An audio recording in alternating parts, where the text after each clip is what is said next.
The move that ends this particular story is not a confrontation. It is a single document, filed quietly on a Tuesday afternoon, that reclassifies a family trust in a way Dana Webb never anticipated. That one filing made every subsequent argument she planned to have completely irrelevant. You're watching His Eternal Diary. The smell of jet fuel and fine sand had lived inside Marcus Webb's sinuses for 14 months. It had settled into the creases of his neck, into the fabric of his uniform, into the small scar below his left ear, where a piece of IED shrapnel had kissed him in Kandahar province and decided, apparently, to leave him alive. That smell was the first thing he noticed, stepping off the transport at Fort Campbell. That it was gone.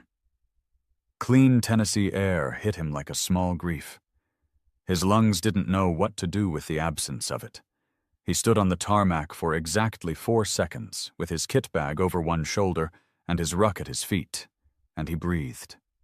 Just breathed. The September sky above Kentucky was the kind of pale blue that has no business existing anywhere near a combat theater. And for those 4 seconds, Marcus allowed himself to simply exist inside it. Then he checked his phone. 41 unread messages. Most of them from his mother. 3 from his unit's family liaison. 2 from his bank. Notifications he didn't remember setting up, but had, apparently, in a moment of administrative foresight, before his last rotation. And nothing from Dana. He read the bank notifications first, standing there on the tarmac, while soldiers moved around him like water around a stone. The first notification, a wire transfer of $11,000 from their joint savings account, dated 6 weeks ago. The second, a balance alert, triggered when the same account dropped below the threshold he'd set at $3,000. The account currently held $2,142. 3 days ago. Marcus put the phone in his cargo pocket. He picked up his ruck. He walked to the processing building with the same measured stride he used when he was moving through unknown territory. Weight distributed. Breathing even. Eyes reading everything.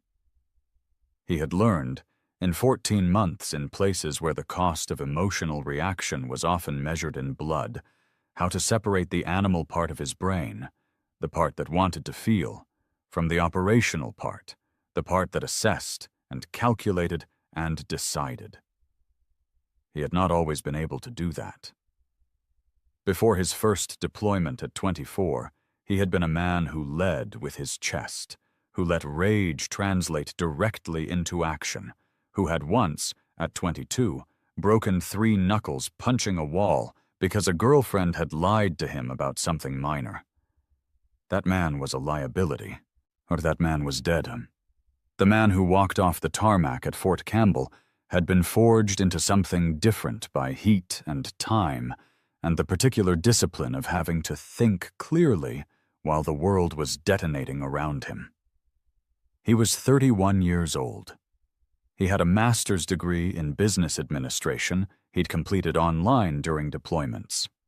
He had, in the last 14 months, spent 260 hours studying financial forensics and estate law under the informal tutelage of Captain Elaine Doss, JAG Corps, and a civilian contractor named Raymond Park, who had been hired to trace the financial networks of 3 separate insurgent organizations and had, in the course of doing so, become Marcus's closest friend. Raymond had a saying. The most dangerous man in any room is the one who already knows what happened before he walked in. Marcus had not known what happened before he walked in, but he was beginning to understand the shape of it. He did not go home that night. This was unusual. Most soldiers on returning from extended deployments went home within hours of processing, pulled by the gravitational force of domestic life, the particular hunger for a bed that didn't move, for a meal that didn't come in a pouch, for the sound of something familiar. Marcus had felt that pull on his first 2 deployments. He had driven home both times with his heart doing something embarrassing in his chest. This time he checked into a Marriott off the interstate, paid cash for 3 nights, and sat on the edge of the bed with his laptop open and his bank's customer service number already dialed. The woman who answered was polite and efficient. Marcus explained that he was a returning service member reviewing his accounts. He asked for a detailed transaction history for both the joint checking and joint savings accounts for the past 14 months. She offered to email it. He said he'd prefer to stay on the line while she walked him through the highlights. There was a slight hesitation. Then she began. The joint checking, where his military pay was deposited and from which Dana handled household expenses, showed a pattern Marcus had anticipated. Monthly mortgage payment on the house in Clarksville, utilities, groceries, the normal topography of a maintained household. But there was additional texture. Restaurant charges, and consistently 3 to 4 times per week, at establishments Marcus didn't recognize. A gym membership that wasn't the one Dana had held before his deployment. Recurring charges to a streaming service he'd never subscribed to on an account he didn't own. Clothing purchases at stores he couldn't place. None of this was, individually, alarming. People's lives changed. 14 months was a long time. But the joint savings account was a different geography entirely. $11,000 wired 6 weeks ago. The recipient account, a business entity called Hargrove Consolidated LLC, registered in the state of Tennessee. Before that, a transfer of $4,000, dated 5 months prior. Same recipient. Before that, a transfer of $3,000, dated 9 months prior. Same recipient, $18,000 total. From an account that had held, before his deployment, $44,000 in combined savings. Marcus thanked the customer service representative, ended the call, and opened a new browser tab. Hargrove Consolidated LLC, Tennessee Secretary of State Business Registry. The registration was 11 months old. Principal Officer, Theodore Allen Hargrove. Business address, 14 Meridian Court, Clarksville, Tennessee. Marcus sat with that for a moment. 14 Meridian Court was his address.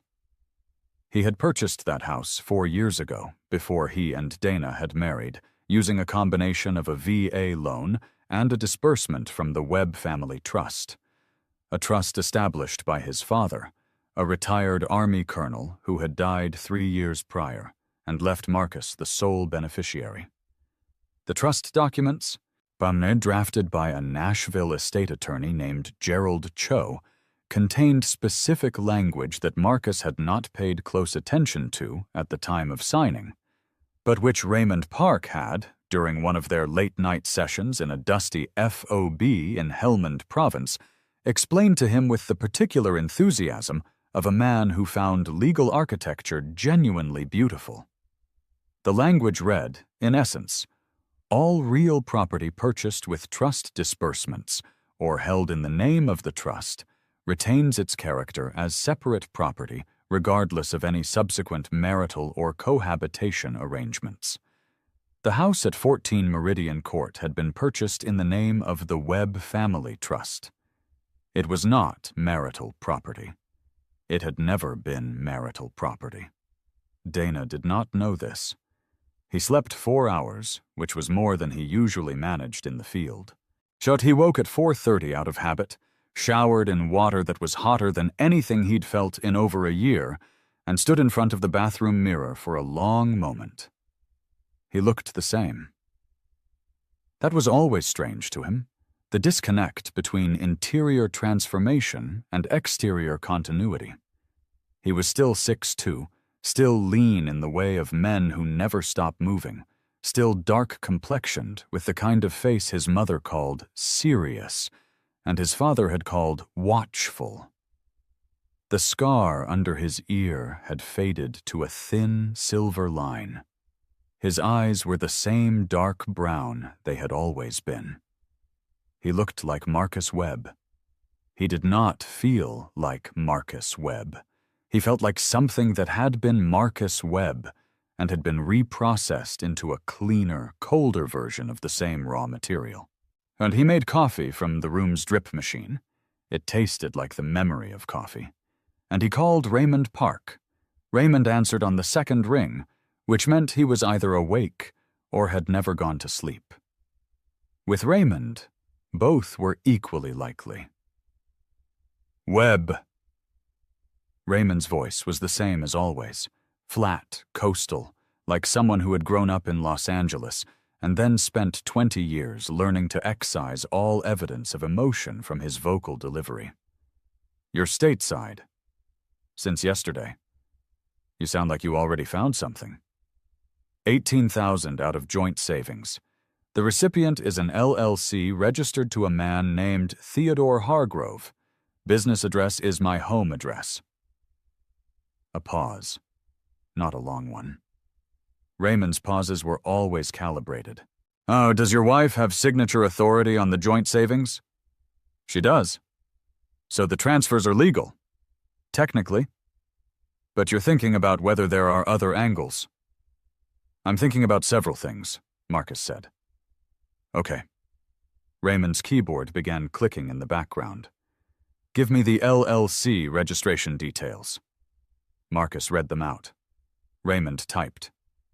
Marcus drank his terrible coffee and looked out the hotel window at the parking lot, which was lit orange by sodium vapor lamps, and contained, at this hour, mostly truckers and a single minivan with a sleeping family visible through the fogged glass.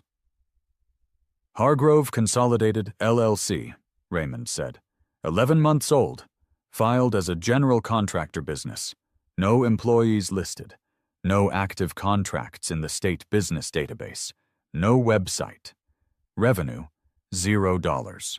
As according to the last annual filing. Another pause. The address for the registered agent is a law office in Nashville. That's standard for shell operations. Doesn't mean anything yet. But combined with zero revenue and a 14-month lifespan, you're looking at something that exists on paper without existing in practice. A money hole. A money hole, Raymond confirmed. Your wife has been funding a failing, possibly fictitious, business operated by a man who is apparently living in your house. Marcus said nothing. How do you want to play this? Raymond asked. Slowly, Marcus said, and correctly. Raymond made a sound that in another man might have been a laugh. I'll start pulling the public financial records. You should talk to Gerald Cho. I already have an appointment, Marcus said. 9 o'clock. Another pause, slightly longer. You made an appointment with your estate attorney before you went home.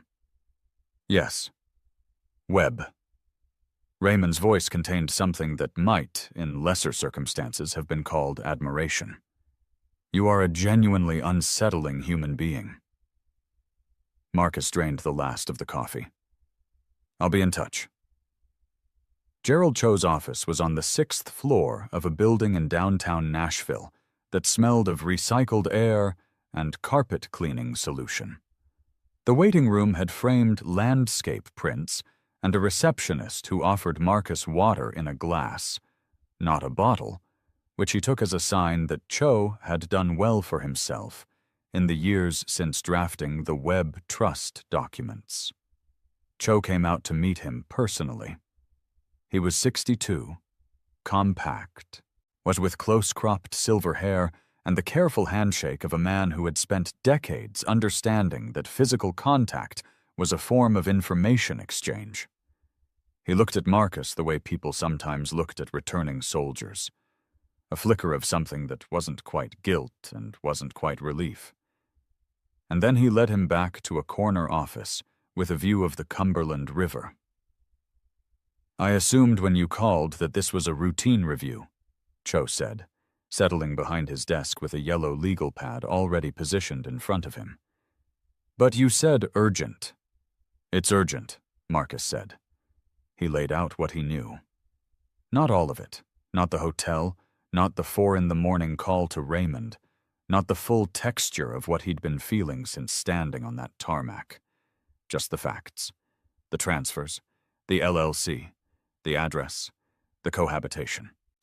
He spoke without inflection, as though he were delivering a tactical briefing, and Cho listened in the same spirit, writing in a tight, shorthand script that Marcus couldn't read. When Marcus finished, Cho put his pen down. "The house," he said. "Walk me through it." Cho folded his hands. The property at 14 Meridian Court was purchased with a disbursement from the Webb Family Trust and titled in the trust's name at closing. "At the time of your marriage to Dana Reyes, I advised you, and you signed an acknowledgement, that because the property predated the marriage and was held in trust, it retained its character as separate property under Tennessee law. She would have no claim to it in a divorce." "Correct. Nor could she encumber it without your consent." Cho paused. "She has not attempted to do so." "And I assume." "Not that I've found." "Good, because Tennessee Code Annotated, Section 36-4-121, is very clear on separate property characterization. Even if marital funds were used to pay the mortgage during the marriage, those contributions can be argued as occupancy costs rather than improvements, particularly if there's no documentation of intent to commingle the asset." He picked up his pen again. "The more immediate concern is the savings account." "I know. The transfers were made by an authorized signatory. Legally, she had the right to make them." "But," Marcus said. Cho looked at him over the rim of his reading glasses. But if those funds were transferred in anticipation of a divorce, if it can be shown that she was deliberately depleting marital assets knowing the marriage was effectively over, that constitutes dissipation under Tennessee law. It's a factor courts consider in equitable distribution. I need documentation of the nature of her relationship with Hargrove and the timeline of when it began." "That would be helpful, yes. And I need to understand what happens to the LLC." Cho was quiet for a moment. "What do you mean?" "If marital funds were used to capitalize a business entity, that business entity may constitute a marital asset, regardless of whose name it's in." Cho looked at him steadily for a moment. "You've been doing some reading." "I've had time." "You're right," Cho said. If Hargrove Consolidated LLC was funded primarily with marital funds, which it appears it was, and if the operating agreement or any documentation names your wife as a beneficial party, she may have inadvertently created a marital asset that is subject to equitable distribution." He uncapped his pen. "Which means that in a divorce proceeding, you could potentially claim a portion of that LLC's value." "Or its debts," Cho paused. "Or its debts," he agreed. "If the LLC has outstanding liabilities, they could be argued as marital liabilities depending on the circumstances." Marcus thought about that. $18,000 into a shell company with zero revenue and no active contracts. He thought about what Raymond would find when he pulled the deeper financial records. He thought about Theodore Hargrove living in his house, some sleeping in. He stopped that thought and filed it away. Later. Not now. "I want to know my position before I walk through that door," Marcus said. "That's wise." "I'm not going to walk in angry. I'm going to walk in already done." Cho studied him for a moment with the particular attention of a man who had spent 40 years watching people in the worst circumstances of their lives and had learned to read the difference between grief and strategy.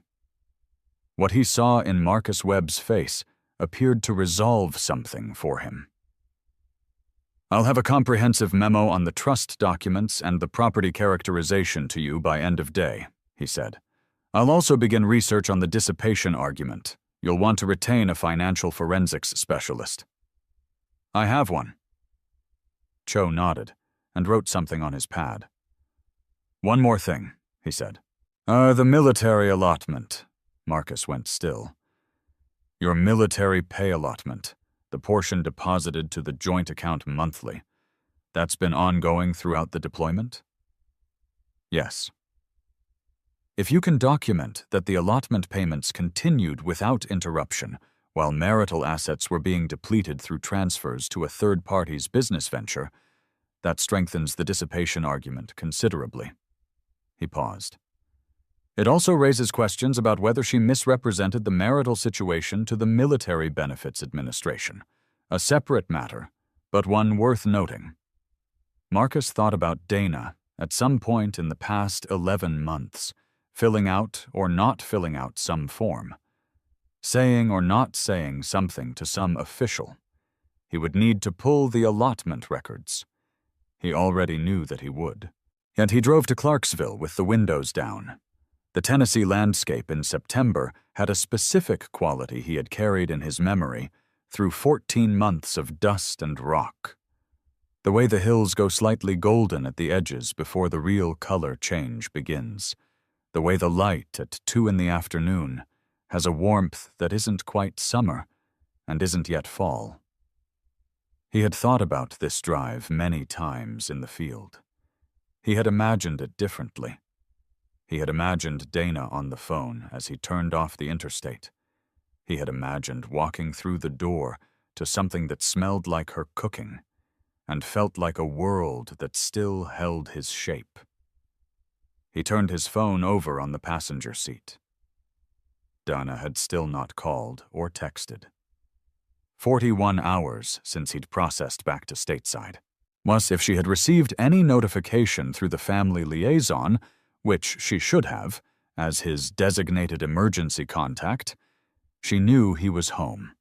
He pulled into the driveway at 14 Meridian Court at 2:47 in the afternoon. The house looked the same from the outside. Red brick, black shutters, the oak tree in the front yard that had been 12 feet tall when he bought the place and was now significantly more ambitious. The lawn had been mowed recently.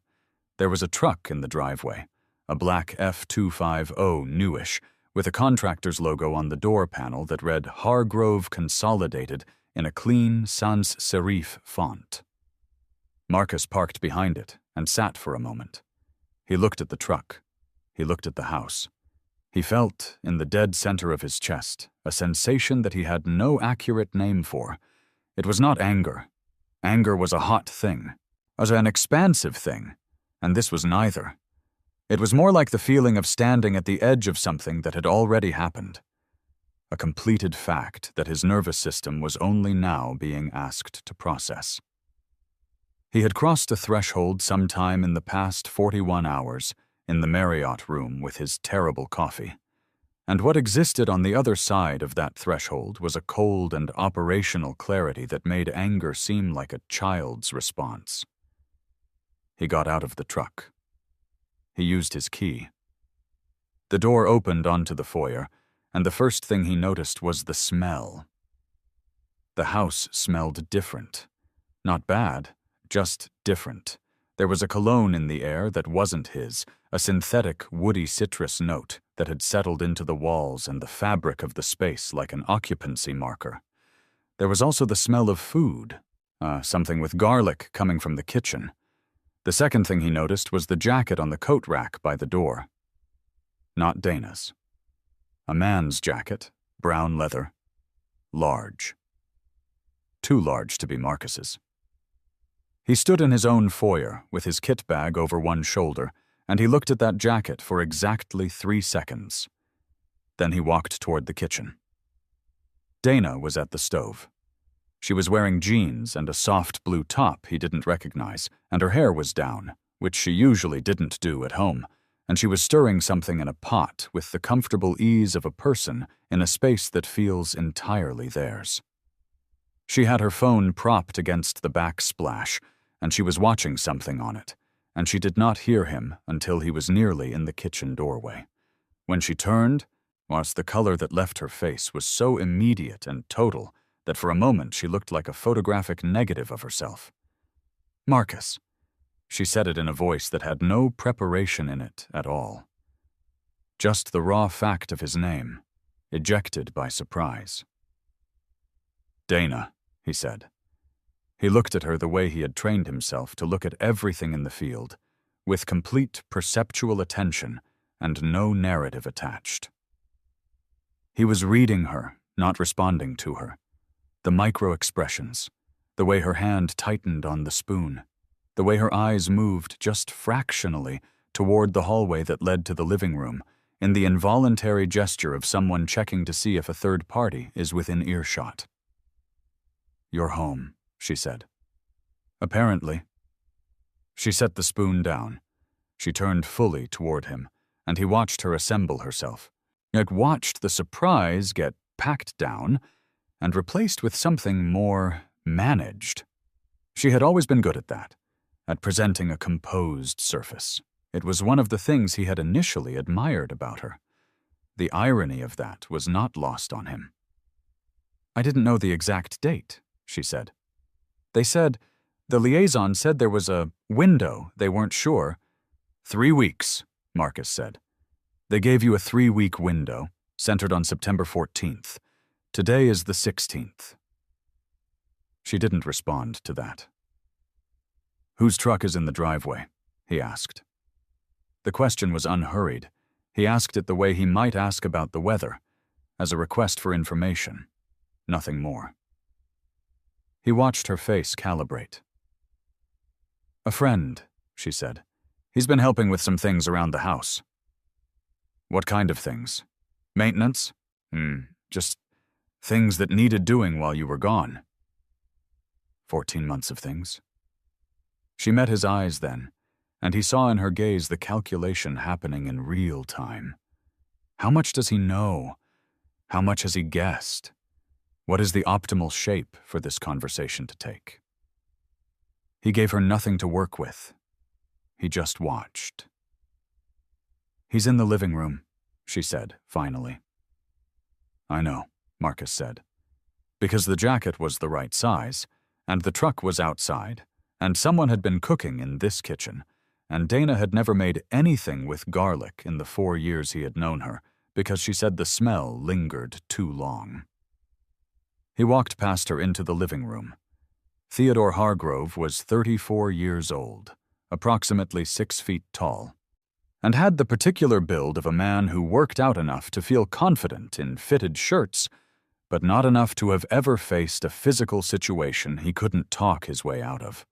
He was sitting on Marcus's couch, the leather sectional Marcus had bought at a moving sale before his second deployment, that still had the slight scuff on the left corner from the time he and his buddy Keene had tried to carry it up the stairs alone and failed. He was sitting on that couch with his phone in his hand and his socked feet on the coffee table. And when Marcus walked in, he had the delayed and unconvincing reflexes of a man who had, on some level, expected this moment and had still not adequately prepared for it. He stood up. He was almost Marcus's height, maybe an inch shorter, and he had the kind of lean handsomeness that required maintenance and read in person as slightly effortful. He had brown eyes and stubble that was calibrated to look accidental, and wasn't. He opened his mouth. Marcus looked at him for 4 seconds without speaking.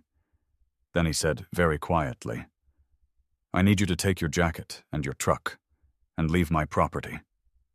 He did not raise his voice. He did not take a step toward Hargrove. He did not change his expression. He simply stated a fact that was also a direction in the tone he used in the field when he needed compliance without escalation. Hargrove looked past him toward Dana, who had followed and was standing in the doorway. "Marcus," Dana said. "I'm not speaking to you right now," Marcus said, still looking at Hargrove. "I'm giving your friend a direction. Oh, I'm going to wait in the kitchen. He has 3 minutes. He turned and walked back to the kitchen. He stood at the kitchen counter, looking out the window at the backyard. The backyard was the same. The gas grill he'd bought on sale, the garden beds Dana had started the spring before his last deployment, and never quite finished. There was a new set of outdoor furniture on the patio that he didn't recognize. It was nice furniture. Teak, with cushions in a deep navy. He thought about who had paid for it. He heard movement in the living room. Low voices. Then the sound of the front door. The truck in the driveway started and pulled out. He heard the engine fade. Then Dana's footsteps in the kitchen. He didn't turn around. "I know this looks," she began. "Don't," he said. He heard her stop. "How long?" he asked. He asked it at the window, as at his own yard, at the teak furniture he had not purchased. She was quiet for a long time.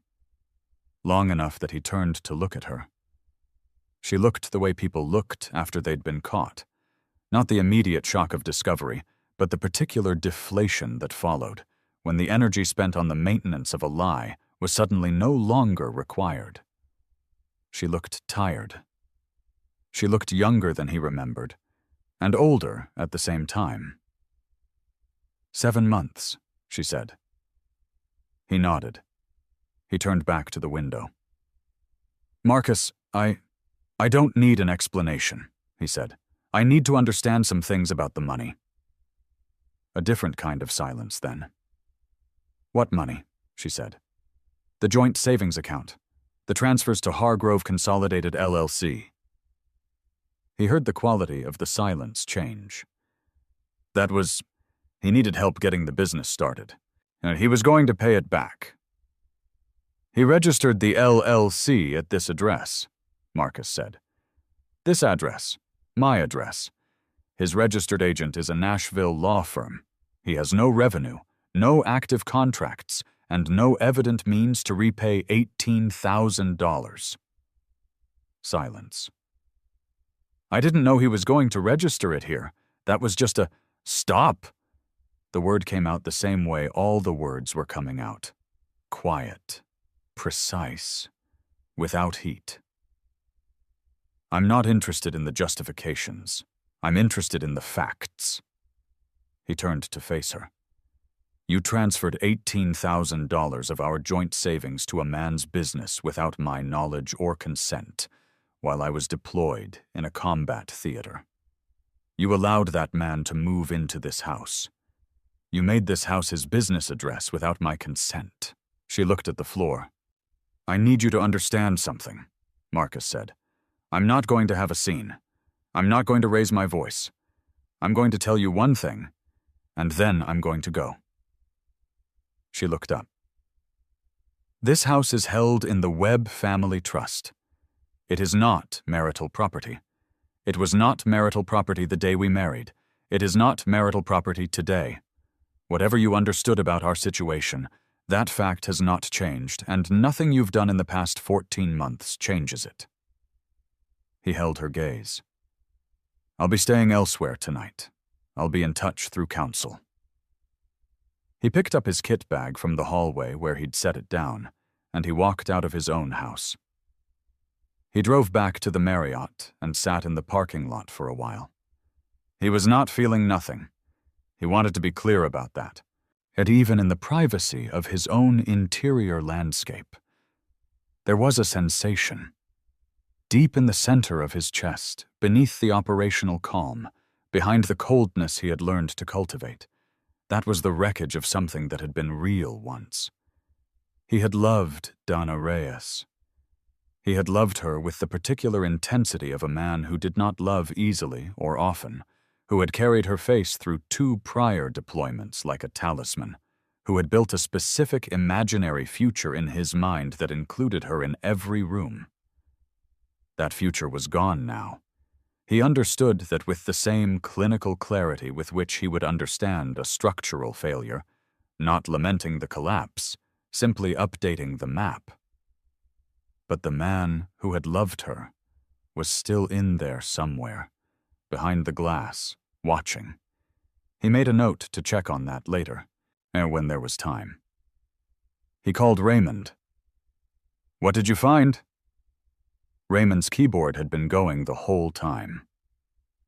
Hargrove Consolidated LLC is officially a residential construction and renovation company, but the business bank account, which I found through the Tennessee Business Filings registered agent records, shows no income.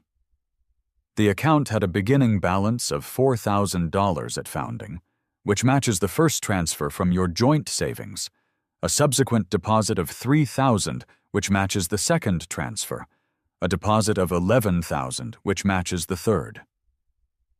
A pause. The account has current holdings of approximately $600.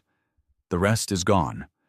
Disbursements characterized as operating expenses, most of them in amounts below $5,000, which is a structuring pattern worth noting. "He's been paying himself," Marcus said. "Looks like small amounts, consistent intervals, structured to avoid the $10,000 reporting threshold. It's not sophisticated, but it's deliberate. Somebody, maybe a low-rent financial advisor, maybe someone who watched a YouTube video about asset structuring, told him to keep the withdrawals under 5 figures. What about documentation naming Dana as a beneficial party? Nothing in the public filings. But if there's a private operating agreement, which all LLCs should have but not all file publicly, and if it names her in any capacity, that changes things significantly." A click of the keyboard. "I'd want to subpoena the LLC's bank records in any proceeding. The disbursement pattern would be useful. What about the money itself? Is there any argument for recovery? Depends on how you approach it. If you pursue the dissipation argument, she depleted marital assets in anticipation of divorce, the court can account for the $18,000 in the equitable distribution calculation. Basically, she'd be treated as having already received $18,000 of the marital estate. If there are other assets to divide, you'd get a larger share to offset it." A pause. "The other angle is whether the LLC itself constitutes a marital asset. If it was funded primarily with marital money, which it was, then you have an argument that some portion of whatever the LLC is worth, or whatever it owes, is subject to distribution." Raymond paused. "Webb, I want to be straight with you. Even with all of this, those divorce proceedings in Tennessee are equitable distribution, not punitive. The goal is a fair outcome, not a crushing one. What you can realistically expect is to come out of this with the house, which was never at risk, and with an equitable adjustment for the marital funds that were dissipated." "That's enough," Marcus said. Raymond was quiet for a moment. "You're sure?" Marcus looked at the orange-lit parking lot. "I didn't come back here to hurt anyone, Ray. I came back here to make sure that whatever happened next, I had already thought of it first." He paused. "I came back here to be done." A pause from Raymond's end. "I'll have a full financial summary to you by morning. Send it to Cho?" "Yes. And Webb?" Raymond stopped, started again. "For what it's worth." "Don't," Marcus said. "Right." The keyboard clicked once more. "I'll be in touch." He stayed at the Marriott for 4 more days. During those 4 days, he conducted his affairs with the systematic precision of a man deconstructing a complex structure that must be brought down in a controlled manner. No sudden collapses, no cascading failures, no civilian casualties. He did not approach any of it with hate. Hate was a fuel that burned fast and dirty and left residue. He approached it the way he approached the breach of a fortified position, with sufficient preparation, correct sequencing, and the understanding that the first move was rarely the decisive one. On the first day, he visited the Joint Legal Assistance Office at Fort Campbell and spoke with a JAG officer, about his rights as a service member with respect to the Service Members Civil Relief Act. The SCRA provided certain protections regarding financial obligations, lease agreements, and legal proceedings, none of which directly applied to his situation, since he was now stateside. But the conversation provided useful context about how military financial records were maintained and how they could be subpoenaed in civil proceedings. He also pulled his complete allotment records for the past 14 months and had them certified.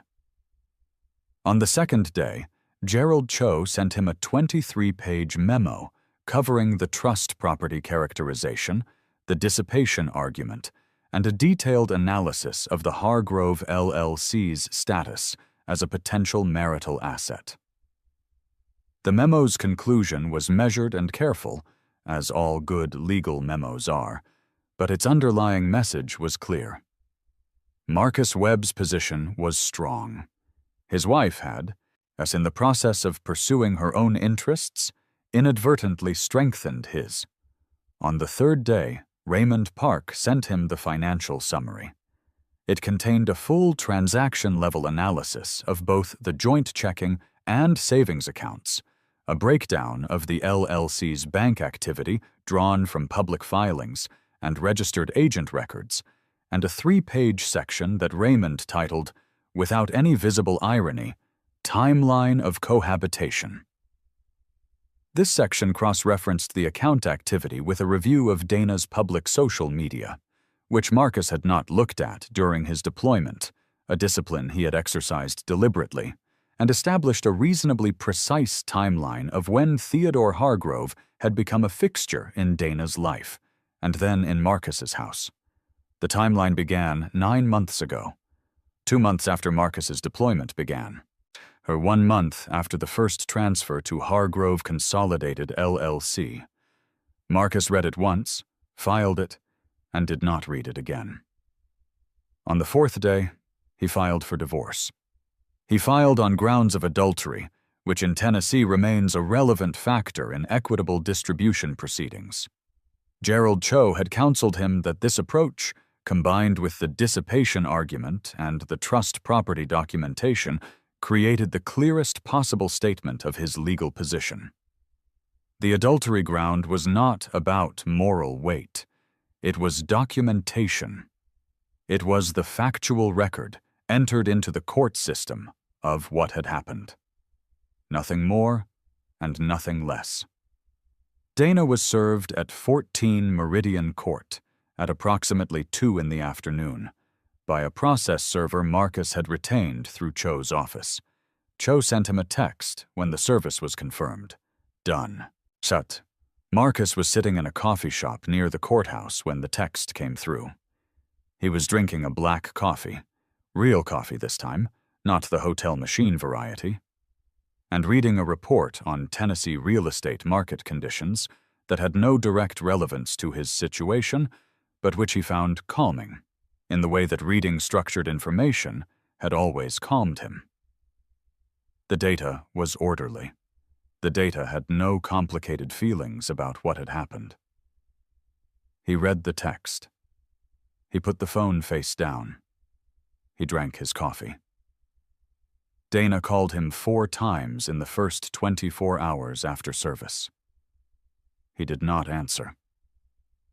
On the 5th call, he let it go to voicemail and listened to the message. She was crying.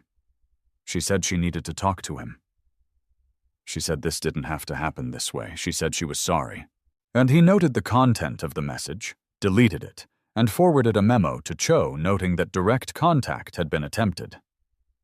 Theodore Hargrove called once, from a number Marcus didn't recognize, the evening of the 5th day. Marcus answered because he didn't know the number. "This is Theo," the voice said. It was a voice that had confidence in it, or the residue of confidence, the performed version of it. "I think we should talk." Marcus said nothing. "Man to man," Hargrove said. Marcus thought about that phrase. Man to man. He thought about what it meant to the man saying it, the implication of equivalence, of a level field, of a negotiation between parties with comparable leverage. "There's nothing to talk about," Marcus said. "A process has begun. It will follow its course, and you don't have a role in it." "The house is not marital property," Marcus said. "It was never marital property.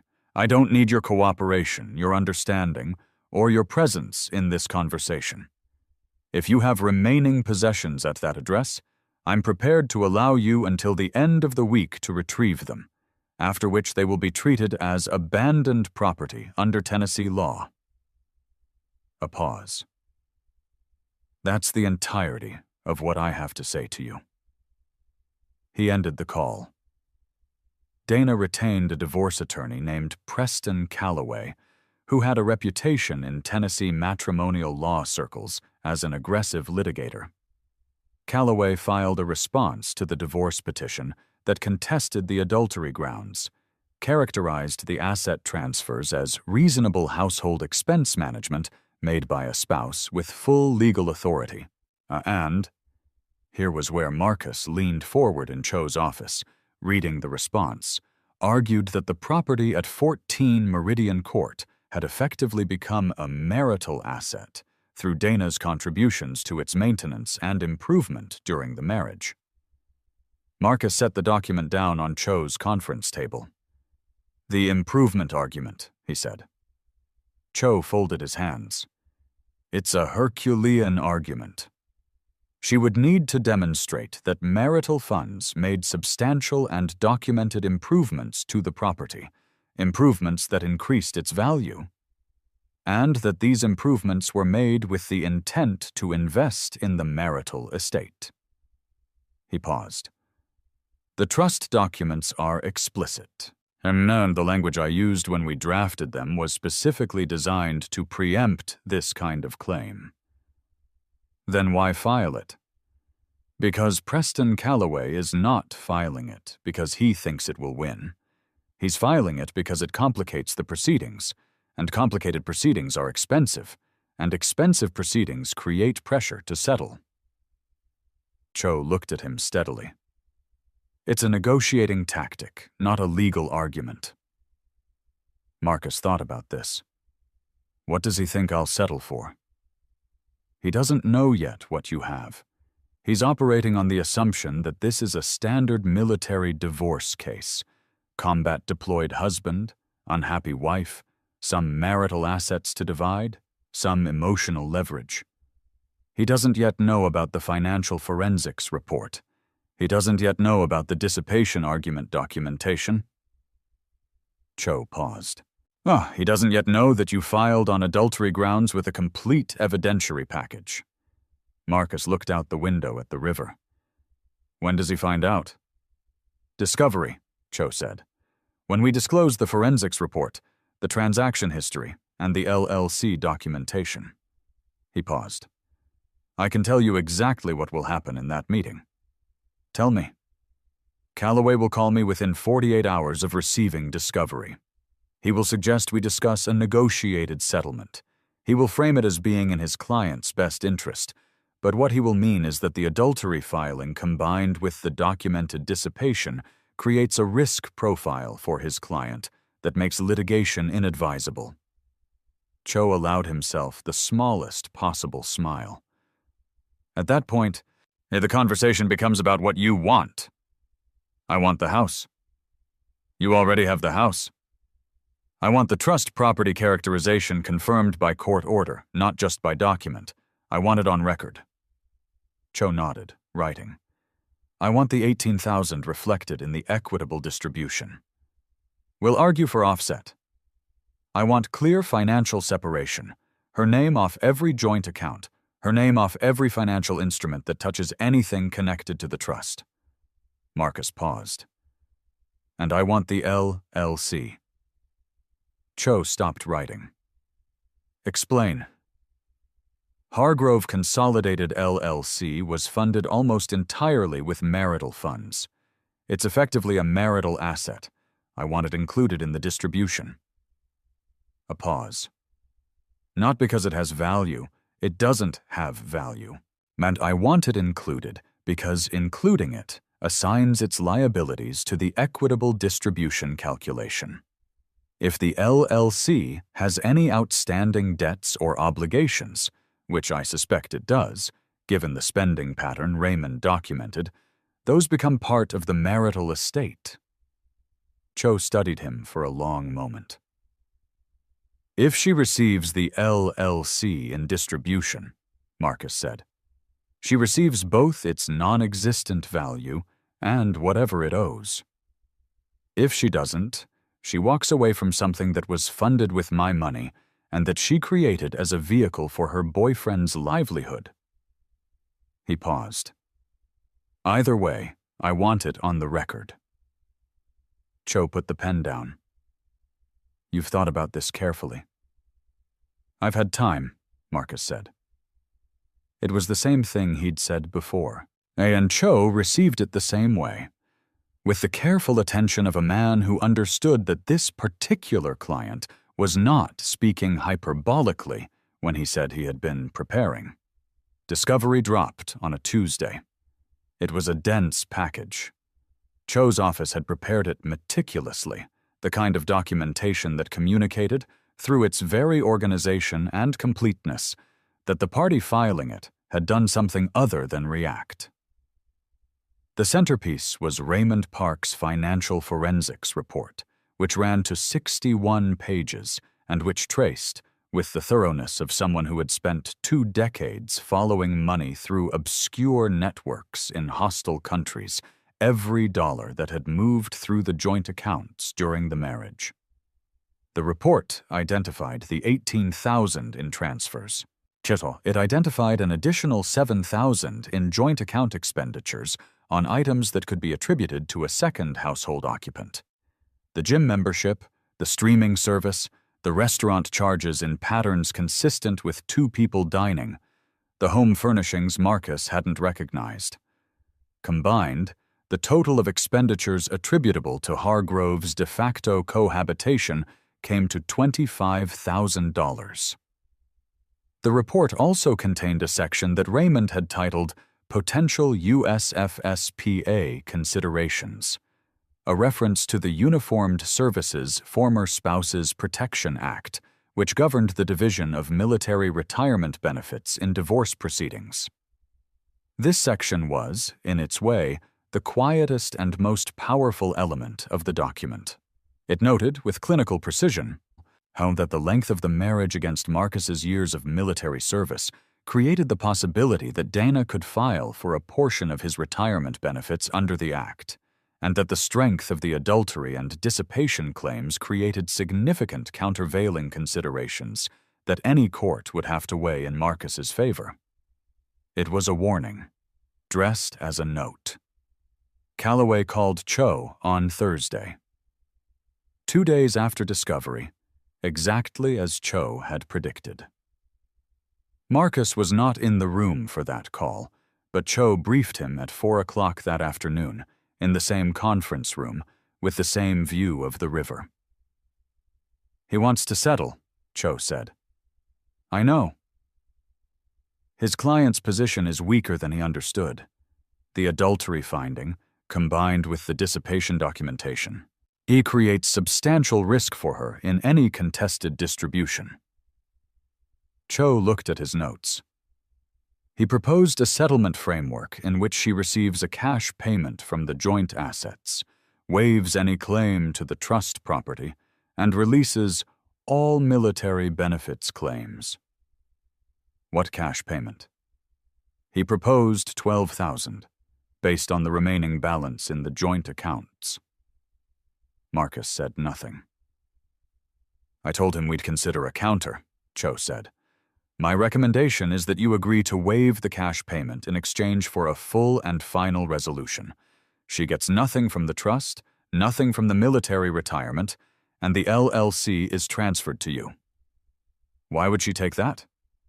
Because the alternative is a contested proceeding in which the adultery filing becomes public record, the financial forensics report becomes public record, And Preston Calloway spends the next 8 months billing her for a case she has a meaningful chance of losing.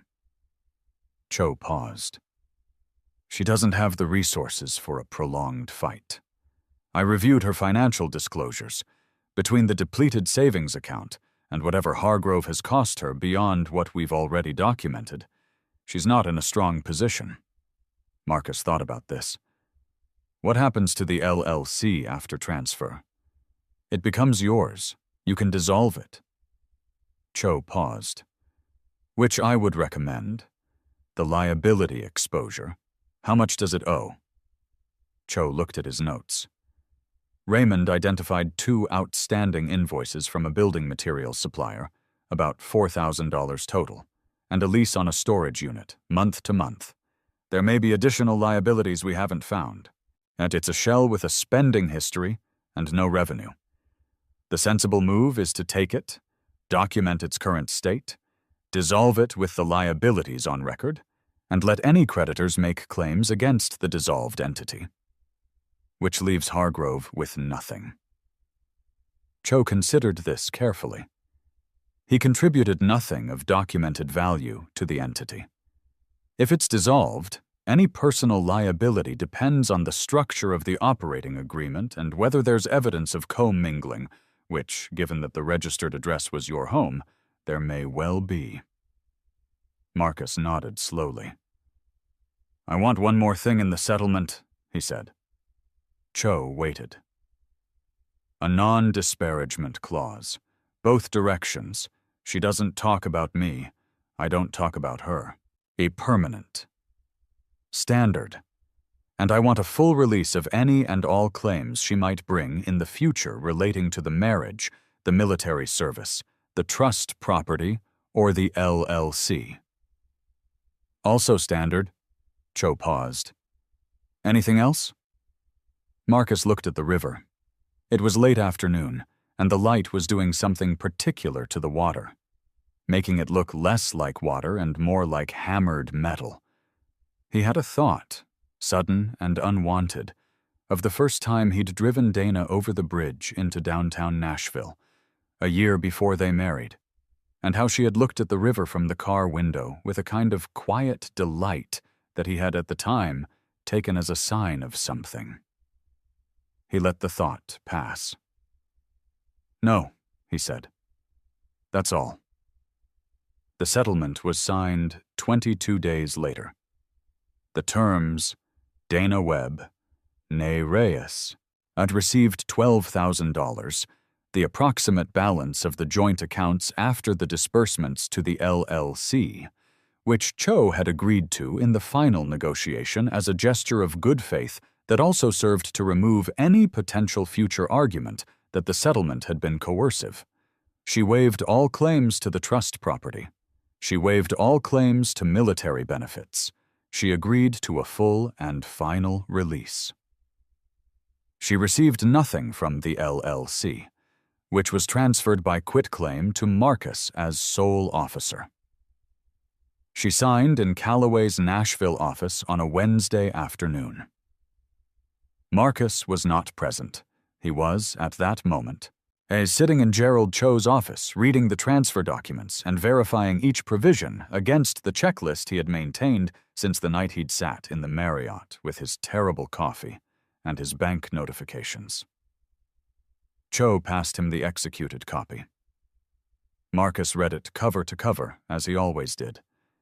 Then he signed where indicated. Cho extended his hand across the desk. Marcus shook it. What happens now? Cho asked. It was, Marcus understood, a professional question, the practical next steps, the filing, the court finalization. Now I dissolve the LLC, Marcus said, and then I find out what else needs doing. He stood. He picked up the executed settlement agreement and put it in his kit bag, the same kit bag he had carried off the transport at Fort Campbell, 17 days after returning from 14 months in Helmand Province. The bag smelled faintly of jet fuel and sand. He walked out through Cho's waiting room, past the landscape prints and the receptionist who offered water in a glass, and out into the afternoon, where the Tennessee light was doing its specific September thing, golden at the edges, neither summer nor fall, and which now, without the weight of what he had been carrying, looked different to him. Not better. Just different.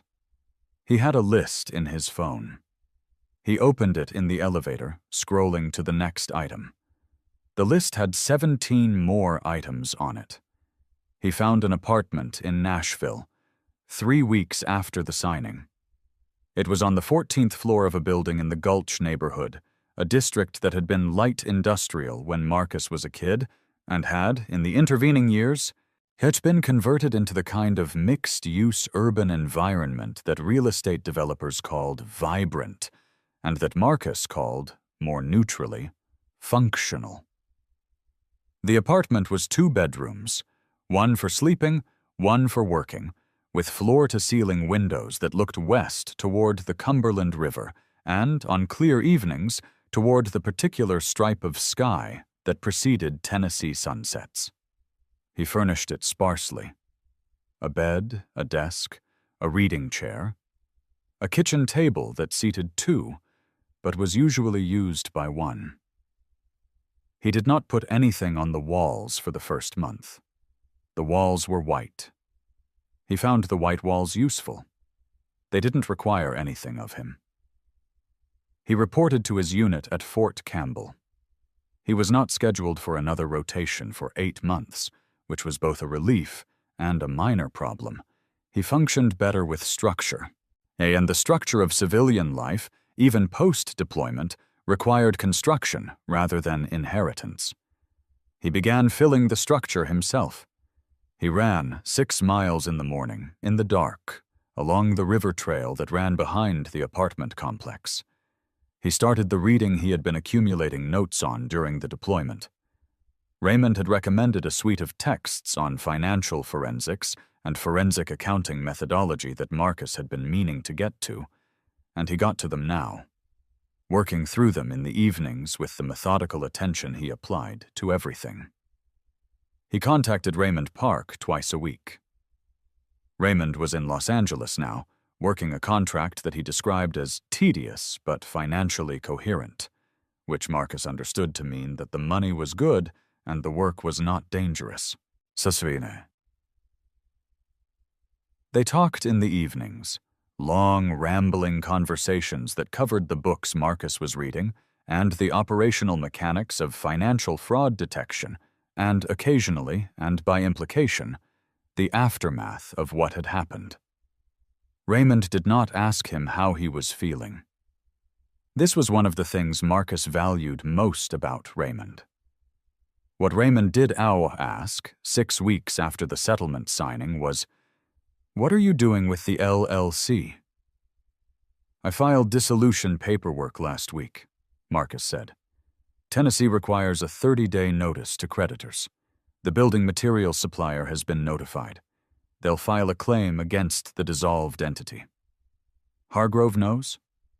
Hargrove's name was on the original filing as principal officer. He was notified of the dissolution as required. Marcus paused. "Because the dissolution removes the registered address. This address no longer exists as a business location in any state filing. It removes him from anything that was legally associated with that address." Another pause. "It removes him from anything I had to look at." Raymond was quiet for a moment. "And the house?" "Still in the trust. Rented as of 2 weeks ago. Decent tenants. A couple. Young, first rental after buying out of a lease. They asked if they could put a garden in the backyard." He paused. I said yes. "You're not going back?" "No." "Nashville." "Nashville," Marcus confirmed. Raymond made a sound that was not quite the laugh equivalent, but was, in Raymond's emotional register, something adjacent. "You know what I keep thinking about?" he said. "What?" "That night in Helmand when you asked me to explain the trust characterization language to you. It was 2 in the morning. We'd both been awake for 30 hours. There was mortar fire every 40 minutes, and you pulled out the trust documents and said—" Raymond paused. "You said, 'I want to understand exactly what this means.'" Marcus didn't say anything. "I thought it was a strange time to be interested in estate law," Raymond said. "It turned out to be the right time," Marcus said. Another pause. "You knew?" "I didn't know," Marcus said. "I felt something." He thought about how to say it accurately. "You develop a sense, after enough deployments, for when something at home is wrong. It's not specific. It's not a premonition. It's a shift in the texture of the communication. Things are slightly off, slightly too managed, slightly too cheerful or not cheerful enough. The calls getting shorter, the messages becoming more administrative." A pause. "I didn't know what it was. I just thought I should understand my position." Raymond was quiet for a long time. 260 hours, he said finally. "Approximately. Of studying financial forensics and estate law. Because you had a feeling." "Because I wanted to be ready," Marcus said, "for whatever I came home to." He received a letter from Hargrove Consolidated, LLC's building materials supplier 4 weeks after the dissolution filing.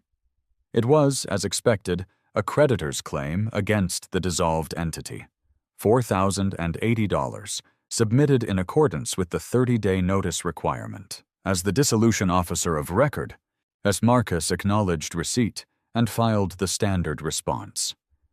The dissolved entity had insufficient assets to satisfy the claim. The claim would be discharged in the dissolution. He did this without drama. It was paperwork. It was the administrative conclusion of something that had tried to become larger than it was. He also received, in the same week, a certified letter from Dana's attorney, not Calloway, a different one, which turned out to be entirely unrelated to the divorce. It was a notification regarding a minor tax matter from the previous year's joint return, a discrepancy that had triggered a query from the IRS. He forwarded it to Cho, who resolved it in 2 exchanges. He did not hear from Dana directly. He did not hear from Hargrove.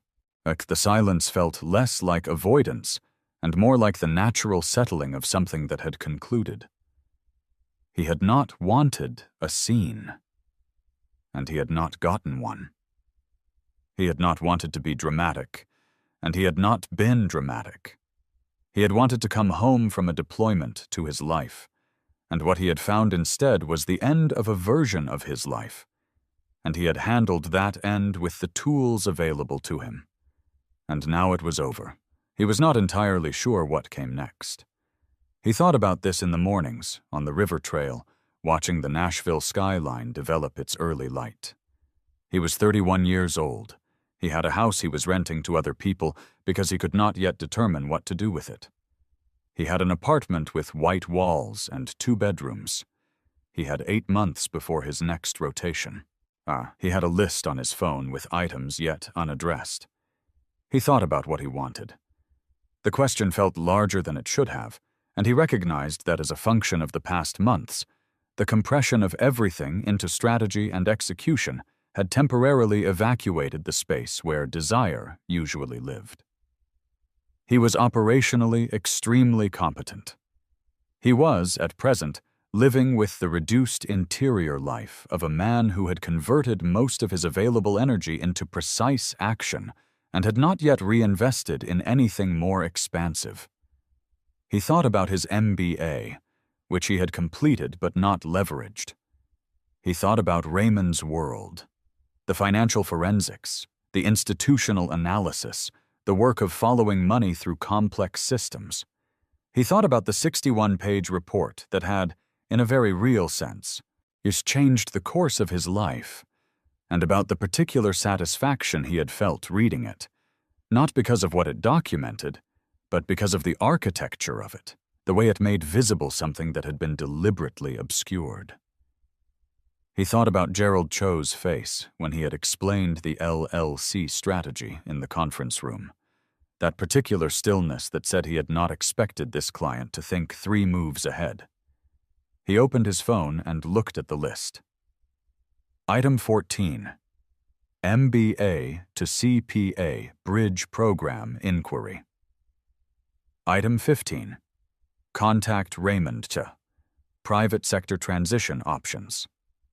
Item 16. Review trust documents for rental property optimization. He pulled up the program website for Vanderbilt's Professional Accounting and Financial Forensics Certificate, which he had bookmarked 6 weeks ago.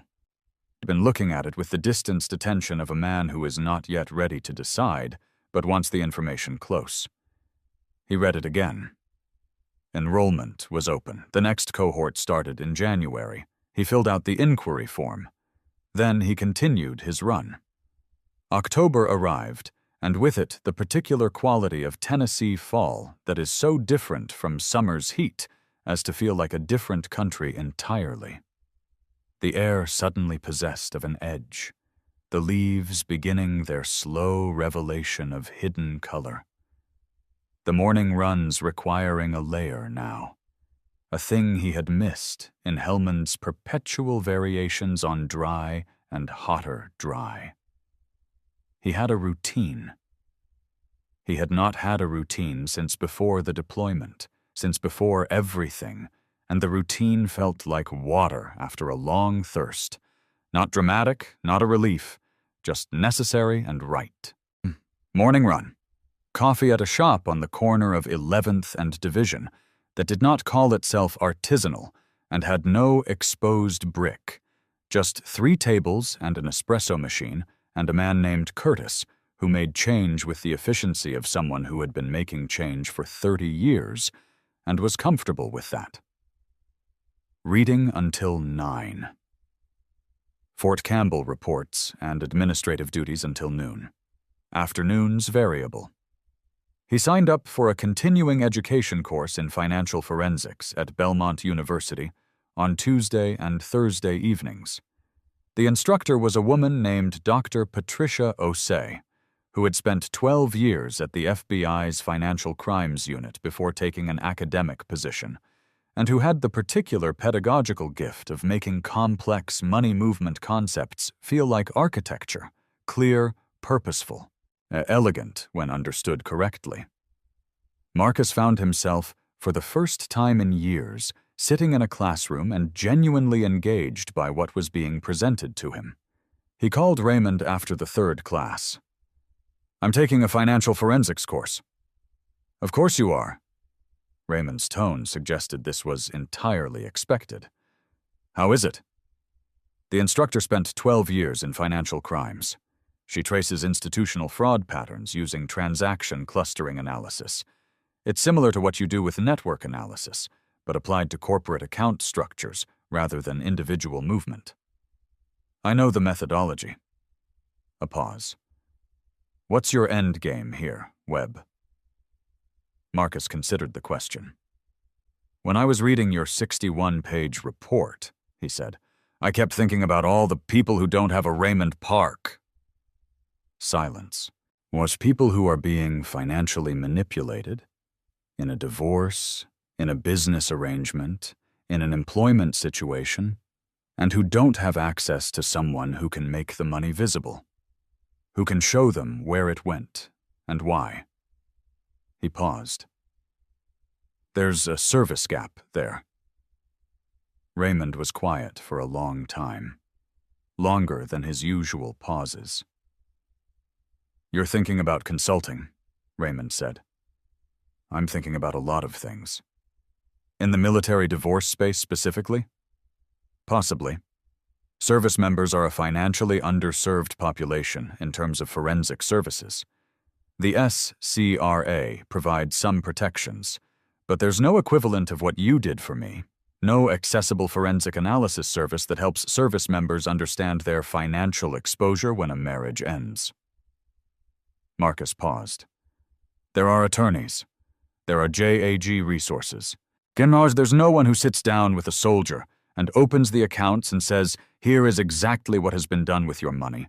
Here is the evidence. Here is what it means. Raymond clicked his keyboard once. You'd need the CPA certification for credibility in court contexts. Working on it. And you'd need a business structure, some kind of LLC or professional corporation. I have some experience with LLCs, Marcus said dryly. Raymond made the sound again, the almost laugh. Then more seriously, Webb, this is a real idea. I know. I mean a real, viable, substantive idea. The market gap is real. The service gap is real. The credibility you'd bring, decorated veteran, MBA, forensic certifications, that's a meaningful package. I know, Marcus said again. I'm not doing it yet. I have 8 months before rotation. And I'm using them correctly. He paused.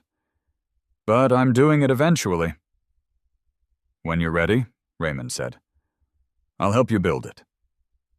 Marcus looked out the apartment window at the Nashville skyline, the particular orange and purple of a Tennessee October sunset doing its work on the western sky. I know, he said. I know you will. He went back to the house in Clarksville one time, in November. Not because he needed to. The tenants were settled, the rental management company he'd engaged handled the practical matters, and there was nothing at the property that required his physical presence. He went because there was something unfinished in him about the act of leaving. The way he had walked out that September afternoon with his kit bag and his operational calm, and had driven away without looking back, which had been the correct thing to do, and which had also left something slightly unclosed. He drove on a Saturday morning, early, before the tenants would be awake. He parked on the street, not in the driveway. He looked at the house from the car. It looked the same.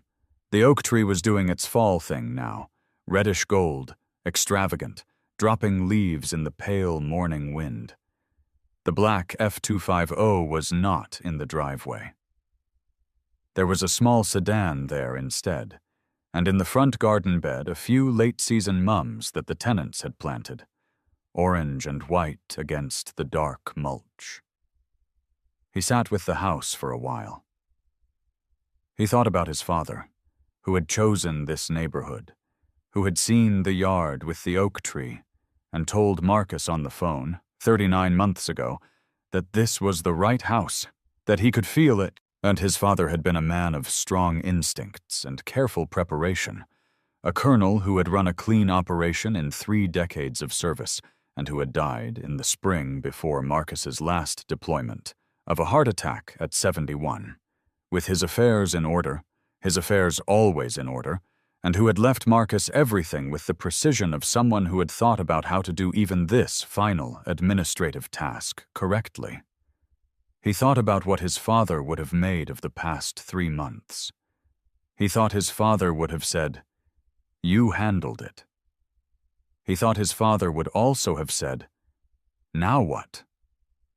He sat with the house until a light came on in the upstairs window, the tenants stirring, their Saturday beginning.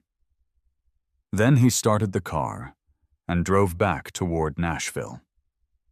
On the interstate, his phone buzzed, and he glanced at it at the next rest stop. A text from a number he didn't recognize. Tennessee area code. I heard you filed a business dissolution. I just wanted you to know the supply debt is yours now, too. He read it twice. Then he forwarded it to Cho with a single line. Please advise re-validity of any claim against me personally for dissolved LLC debts. Cho replied within the hour, as he always did on Saturdays, which Marcus had come to understand was not unusual for him. The reply was brief. No personal liability attaches to you as dissolution officer absent evidence of personal guarantee or fraud in the dissolution process.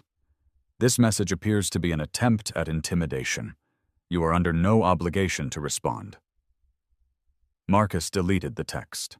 But he drove the rest of the way home in the particular peace of a man who has been warned about something that cannot touch him.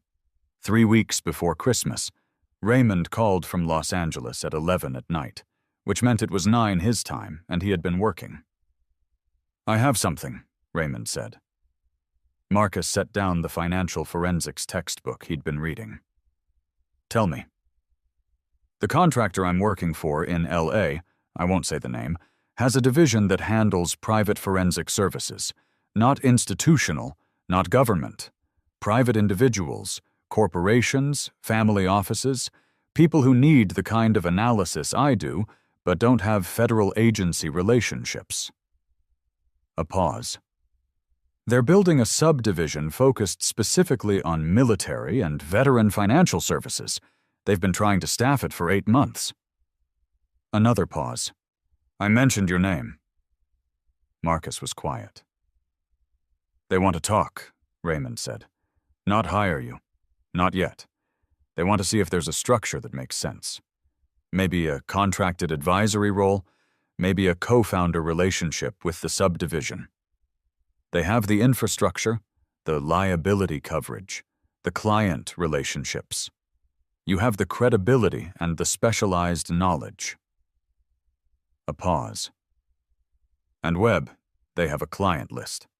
Service members who need exactly what you described on the phone 6 weeks ago. People who already need it." Marcus leaned back in the reading chair. He looked at the white walls of the apartment. He had, in the past month, put one thing on them. A framed photograph, black and white, taken by someone in his unit during a mission in Kandahar province. It showed Marcus at a forward position, whilst looking out at the landscape, his back to the camera. The landscape was dust and rock and a hard, pale sky. He was a silhouette against it. He had put it up not as a memorial or a piece of vanity, but as a specific reminder of who he had been in that particular place, at that particular level of clarity and purpose, and of the discipline required to carry that quality of attention into ordinary life. "When do they want to talk?" Marcus said. "January, when you start the Vanderbilt program." "They know about the program?" "I may have mentioned it." Marcus thought about the list on his phone. Item 15. Contact Raymond re Private Sector Transition Options.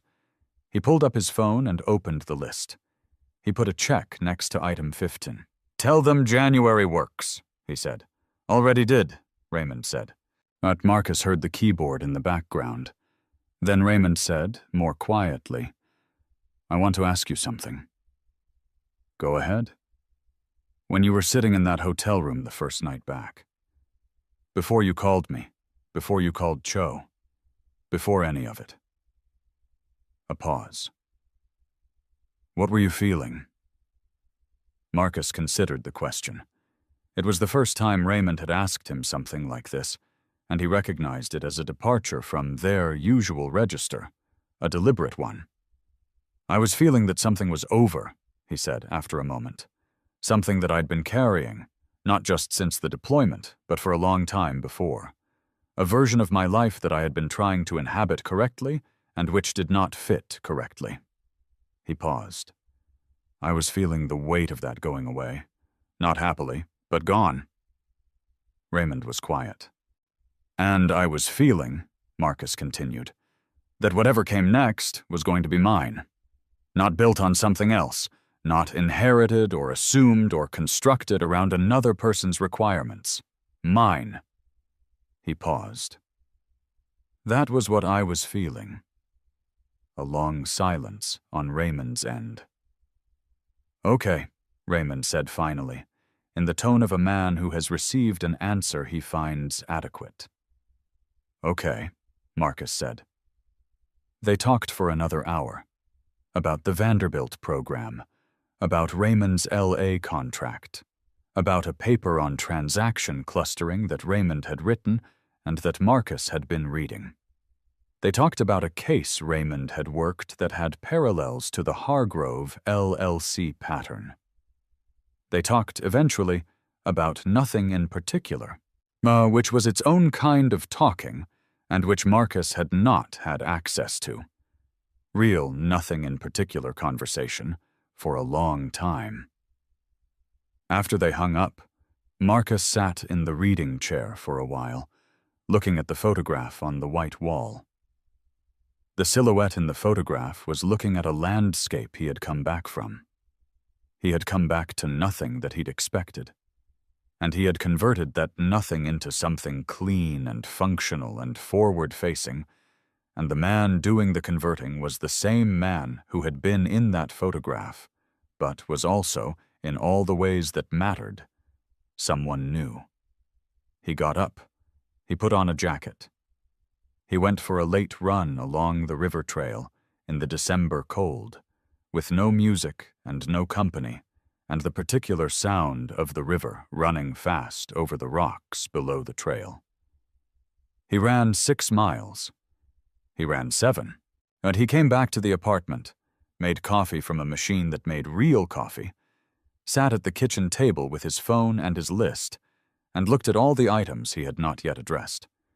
There were many of them. He felt, looking at them, something that he was slow to name. Purpose. That was the word. He opened item 16. Review trust documents for rental property optimization. He started reading. January arrived, and with it the Vanderbilt program, which met twice weekly in a converted classroom in the business school that smelled of old carpet and fresh whiteboard marker, a combination that Marcus found, to his mild surprise, genuinely comforting. The other students in the cohort were mostly mid-career professionals, a corporate auditor, a paralegal with ambitions toward a forensics certification, some 2 IRS employees looking to expand their analytical toolkit. They were, uniformly, not expecting to find in their program an active-duty Special Forces sergeant with an MBA and a specific, operational reason for wanting to understand financial fraud methodology at a granular level. Dr. Osei noticed him in the 3rd session. Not because he raised his hand often, he didn't, but because the quality of his questions was different. They were not the questions of someone learning the material for the first time. They were the questions of someone who had already been inside the material, practically, and wanted to understand the structural underpinnings of what they'd experienced. After the 5th session, she asked him to stay. She was a compact woman in her early 50s, with a directness that Marcus recognized as professional rather than personal. The manner of someone who had spent 12 years asking people very precise questions about things they didn't want to answer. "You've done this work before," she said. "Adjacent to it," Marcus said. "The LLC analysis you described in yesterday's case study. That wasn't theoretical." "No." She looked at him for a moment. "Are you interested in the field professionally, or are you here for a specific application?" "Both," Marcus said. She nodded. She handed him a photocopied article from the Journal of Forensic Accounting Research, a paper she had co-authored on the use of transaction clustering analysis in marital asset dissipation cases. "This may be relevant to whatever you're working on," she said. And he read it that night. He had 4 questions by morning, which he wrote down and brought to the next class. The January meeting with Raymond's LA contacts took place over video conference, 2 weeks into the Vanderbilt program. There were 3 people on the call: a managing partner of the private forensics firm named David Song, a woman named Andrea Reyes, no relation, which Marcus noted with a clinical neutrality, who ran the firm's client development operations, and a veteran-focused financial attorney named Kirk Dawson, who had been brought in specifically because of Marcus's profile. The conversation ran 2 hours. They were interested in exactly what Raymond had described: a collaboration structure in which Marcus's credibility, military background, and developing forensic expertise would anchor a subdivision focused on financial services for active duty and veteran clients.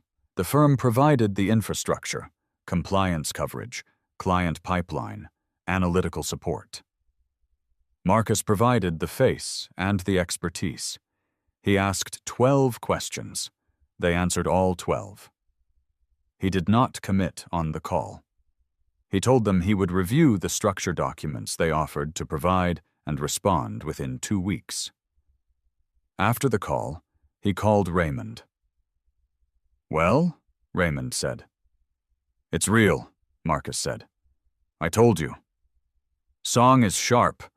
Reyes is a closer. She was running the whole meeting through Song without him noticing, which is either a red flag or an excellent sign about how the firm actually operates." Marcus paused. "Dawson is the honest one. Well, he said 2 things in that call that the others weren't saying, and both of them were things I needed to know." "What did he say?" "He said the client pipeline in the military forensics space is entirely referral-based, that there's no advertising, no marketing, it's word of mouth through JAG networks and veterans organizations, and he said the first year will be slow." Marcus paused. "He said it because he wanted to set honest expectations, and nobody asked him to say it." "And?" Raymond's tone said he already knew the answer. "And those are the people I want to work with," Marcus said. He called Dawson separately the next morning and asked him 3 more questions. Dawson answered them the same way, directly, without spin. Marcus reviewed the structure documents over 5 days. He forwarded them to Gerald Cho for review. Cho identified 2 provisions that required clarification and 1 that required modification. Marcus communicated these back to the firm through Dawson. The provisions were clarified. The modification was made. He signed the collaboration agreement on a Tuesday afternoon in Cho's Nashville office. And afterward, Cho said, in a tone Marcus had not heard from him before, "Your father would have found this extremely satisfying." Marcus thought about his father. The colonel, who had run a clean operation, who had kept his affairs in order, who had left everything arranged and labeled and accounted for. "He would have had notes," Marcus said. Cho laughed, a real laugh, which Marcus had also not heard from him before. "Yes," he said, "he absolutely would have had notes." 6 months after returning from Helmand Province, Gentlemen, Marcus Webb began his first client engagement with Song Reyes and Dawson Financial Forensics, Specialized Veterans Division. The client was a Marine Corps Staff Sergeant named Luis Ortega, stationed at Camp Lejeune, who had discovered on returning from a 7-month deployment that his wife had drawn down their joint accounts and used a series of transfers to fund what appeared to be a small retail business registered in her sister's name. The business had no revenue. The transfers totaled approximately $22,000. Marcus read the file that Dawson sent him on a Sunday evening. He made 7 pages of notes. He identified 3 specific evidentiary threads that would require documentation. He drafted an initial analysis framework and sent it to Dawson by 10 p.m. Dawson replied at 6 the next morning. "This is exactly what we needed. Staff Sergeant Ortega's consult is scheduled for Thursday." Marcus looked at the response. He looked at the 7 pages of notes. He looked out the window at the Nashville skyline, which had, in 6 months, become genuinely familiar. The exact shape of it in the morning light, the particular configuration of glass and steel that meant he was home. He made coffee. He thought about Ortega, who was on the other side of a discovery that Marcus knew the shape of, the exact interior geography of standing on a tarmac and pulling out your phone, and understanding, through the coded language of bank notifications, that the world you'd been carrying in your head for 7 months no longer corresponded to the world that existed. What he thought about what he was going to be able to give Ortega that Ortega did not currently have. The documentation, the analysis, the precise language for what had happened. The knowledge, before walking through the door, of what he was walking into. He thought about Raymond's saying, "The most dangerous man in any room is the one who already knows what happened before he walked in." He was going to make sure Ortega walked in knowing. He opened the file again. He picked up his pen. He got to work.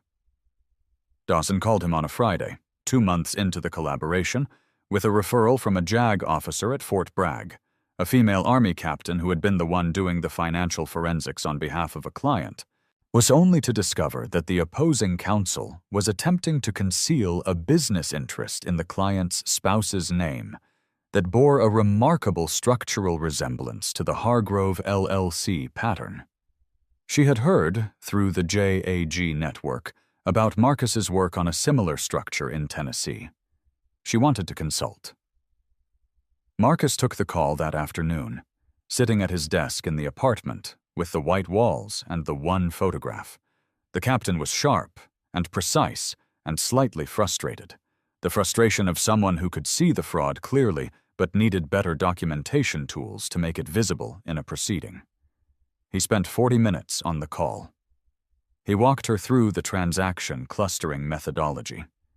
He described the public records threads to pull. He referenced Dr. Osei's paper and 2 others. He told her what to look for in the operating agreement. At the end of the call, she was quiet for a moment. "How do you know all this?" she asked. Marcus looked at the photograph on the wall.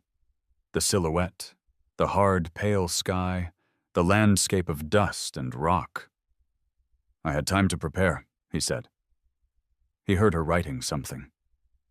"I'm going to refer 2 more cases your way," she said. "If that's all right." "That's fine," Marcus said. He ended the call. He looked at the list on his phone. Item 14. MBA to CP, a bridge program inquiry. Checked. Item 15. Contact Raymond, private sector transition. Checked. Item 16. Review trust documents for rental property optimization. Checked. Item 17, which he had added recently in a moment of deliberate forward motion. Begin first client engagement. Checked.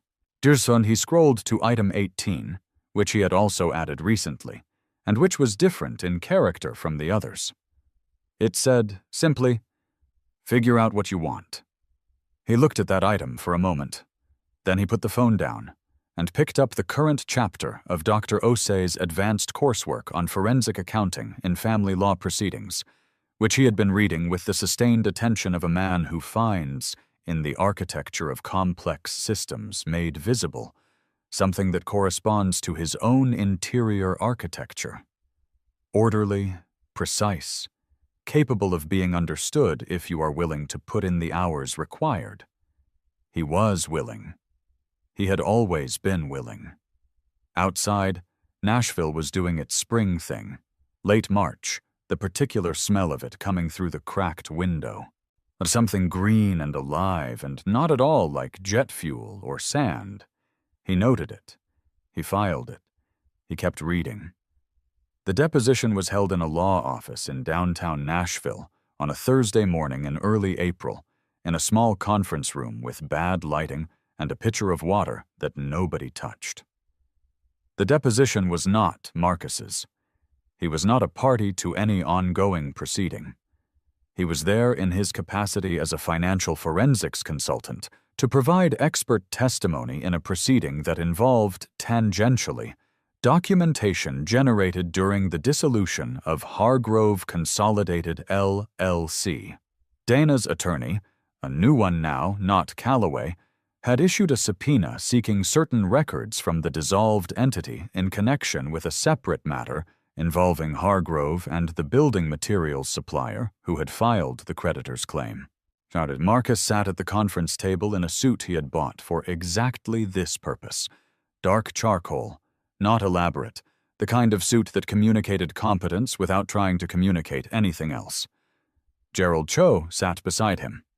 Across the table sat the attorney for the supplier and a paralegal who took notes. The questions were technical and precise, focused entirely on the mechanics of the LLC's dissolution and the disposition of its records. Marcus answered each one with the same measured clarity he brought to everything.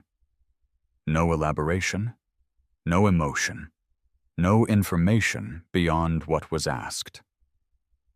He had been deposed once before in connection with a routine administrative matter during his second deployment, and he had learned then that a deposition was not a conversation. It was a documentation exercise, and the optimal participant in a documentation exercise provided clean, accurate, verifiable facts, and nothing else. The deposition took 45 minutes. On the way out, Cho said, "You were very good in there." "Thank you." "You've done this kind of testimony before?" "No, but I've given briefings under pressure to people who were looking for something to use against me, and the principle is the same." A pause. "Know your facts. Provide only your facts. Don't try to win." Cho considered this as they waited for the elevator. "You know," he said, "your father had a similar quality in depositions. I took several with him years ago. He had a stillness that made opposing counsel nervous." The elevator arrived. They got in. Marcus thought about his father's stillness. But he had grown up watching it from the outside and not quite understanding it, had sometimes, as a child, resented it, felt it as a form of unavailability. It was only later, in the field, that he'd understood it for what it was. Not absence, but discipline. Not coldness, but control. He had inherited it. He had not known, until now, how exactly he would use it. "I'll be in touch about the Ortega proceeding," he said to Cho when they reached the lobby. "I'll have the draft testimony outlined by next week," Cho said. They shook hands. Cho went to his car. Marcus stood in the lobby for a moment, looking at the street through the glass doors. It was a spring day, warm and clear, the kind of day Nashville had in abundance in April, the kind of day that required nothing particular of you except the small decision of where to go next. But he had a client call at 2. He had the Vanderbilt program Tuesday evening. He had, tonight, nothing planned, which was an expanse of time he was slowly learning to inhabit without filling it immediately with purpose. He pushed through the glass doors. He went for a walk. A long walk, through the downtown streets, with no particular direction, watching the city move around him with the complete perceptual attention he applied to everything, and which, in this context, asked nothing of him in return. He walked for an hour. He bought a coffee from a cart on Church Street. Cheap paper cup, the kind of coffee that costs $2 and tastes like what coffee would taste like if you explained the concept to someone who had never had it, and they did their best. And he drank it standing at the corner, was watching the traffic lights cycle through their patient, indifferent sequence. He was 31 years old, recently divorced, newly collaborative in a forensics firm that was building something real, living in an apartment with white walls and one photograph, and running every morning along the river in the particular quality of Tennessee light that he had carried in his memory through 14 months of dust and rock, and had come home to find still there, unchanged, waiting for him like a piece of the world that had kept its promise. He finished the coffee. He threw the cup. He took out his phone and opened the list. Item 18. Figure out what you want. He looked at it for a long moment. Then he typed, below it, a new item. Item 19. And he put the phone back in his pocket and walked on. But he didn't look at it again until that evening, when he was back at the apartment, at the kitchen table, with the window open and the Nashville spring coming through, and a real coffee in his hand, and the forensic accounting coursework open in front of him, and he pulled out the phone and read what he'd written to himself on the street corner. Item 19. Start building something that lasts. He looked at it. Then he opened a new document on his laptop and typed, at the top of the blank page, the name he had been thinking about for 3 months and had not yet committed to paper. He stared at the name. He typed, under it, a single line. Services for service members who don't have a Raymond Park. He looked at that line for a long time. Then he picked up his phone and called Raymond Park. Raymond answered on the first ring. I have a name, Marcus said.